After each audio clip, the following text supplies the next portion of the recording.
అన్న నాకు స్టార్టింగ్ నుంచి ఉంటే బాగా అనిపించింది. 20 minutes తర్వాత సినిమా స్టార్ట్ అయినాక 20 minutes తర్వాత ప్రభాస్ అన్న ఎంట్రీ కానీ అసలు వేరే లెవెల్. అలాగే దీపికా పడుకొని తను మాత్రం గ్లామర్ కానీ తన డైలాగ్ డెలివరీ కానీ యాక్టింగ్ మాత్రం చించేశారు.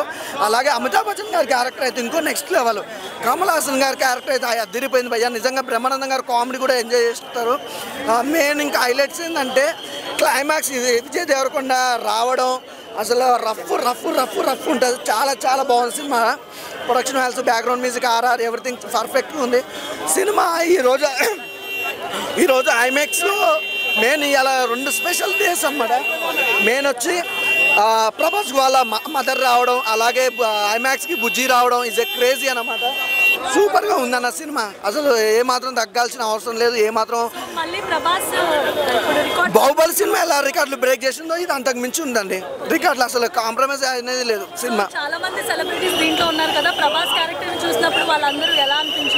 ప్రభాస్ గారు ఏందండి, బ్రహ్మానందం గారు ఉన్నారు, ఆర్జీవి గారు ఉన్నారు, ప్రతి ఒక్కరి క్యారెక్టర్.